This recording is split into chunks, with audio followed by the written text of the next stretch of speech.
یہ پرانا ایک میرا طریقہ کار تھا، اس کو دوبارہ پھر ہم دیکھ رہے ہیں کہ الف یہ میم الف نون کا مجموعہ، یہ جو 5 حروف تہجی کے حروف ہیں، 5 الف یہ میم الف اور نون، 5 حروف جب ملتے ہیں تو ایک لفظ مرد وجود میں آتا ہے جس کو ہم ایمان کہتے ہیں، جس کو ہم ارے الف سے آپ نے ایک خدا پر توکل رکھنا ہے،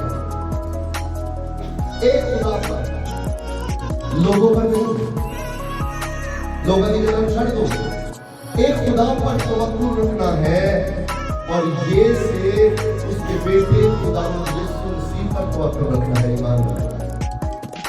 الف سے ایک خدا پر جو خدائے ثالوث ہے، جو وحدانیت کا مالک ہے، جو قادر مطلق خدا ہے، جو ایک میں 3 اور 3 میں 1 ہے، اس خدا پر آپ نے ایمان رکھنا ہے، اور یہ سے اس کے بیٹے خدا یسوع مسیح پر ایمان رکھنا ہے، اور میم سے مرتے دم تک اس پر ایمان رکھنا ہے، مرتے دم تک، مرتے دم تک۔ کیوں رکھنا ہے؟ کیونکہ بائبل مقدس میں لکھا ہے کہ جان دینے تک وفادار ہے تو میں تجھے زندگی کا آرام دوں گا۔ اگر زندگی کا سکون چاہتے ہیں تو مرتے دم تک، ہے نہیں کہ مہینہ لا لیا، 2 مہینے لا لے، 3 مہینے لا لے، بھائی صاحب ہوں دا کلی پیا ہونا، او تن مت رہ جائیے، او تن ادھر بارش پہ نہیں پڑی، ادھر بھی آؤ ٹھنڈا ہوا مانگیں گے۔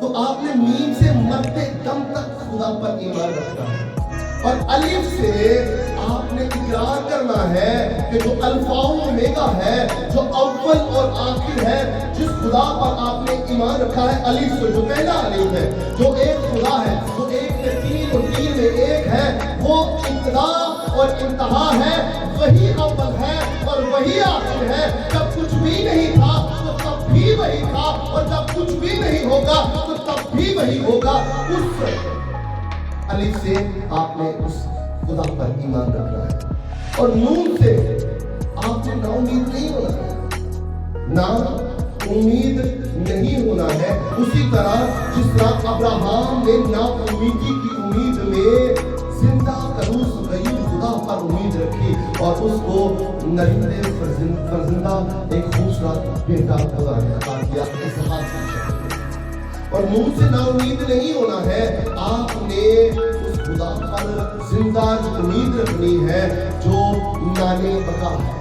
نانے بقا ایک فارسی زبان کا لفظ ہے، نان کا مطلب ہوتا ہے روٹی، اور بقا کا مطلب ہوتا ہے زندگی۔ اٹس مین نانے بقا، زندگی کی جو روٹی ہے وہ خدا یسوع مسیح ناصری ہے۔ وہ کہتا ہے نا زندگی کی روٹی میں ہوں، تو نانے بقا کے اوپر آپ نے ایمان رکھنا ہے۔ جو زندگی کی روٹی ہے وہ آپ کو ایسا کھانا کھلائے گا جس کھانے کو کھا کر آپ کبھی بھی بھوکے نہیں رہیں گے۔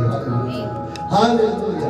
آپ کو اس پر ایمان لانا ہے، اور ایمان کی تشریح یہ ہے کہ آپ نے اسی ٹریک پر چلنا ہے۔ یقین جانے کبھی آپ بھوکے نہیں رہیں گے، کبھی آپ پیاسے نہیں رہیں گے، کبھی آپ بیمار نہیں رہیں گے۔ ارے بیماریاں آئیں گی بھی تو ایسے چلی جائیں گی جس طرح بادل آتے ہیں اور چلے جاتے ہیں، بارش پڑتی ہے تو ختم ہو جاتی ہے، ہوا کے بخارات ہوتے ہیں، نظر آتے ہیں اور ختم ہو جاتے ہیں۔ ارے سایہ ہوتا ہے تو چلا جاتا ہے۔ اس طرح مشکلات بھی آئیں گی اور سدا اپنی زندگی میں نہیں رہیں گی، ارے چلی جائے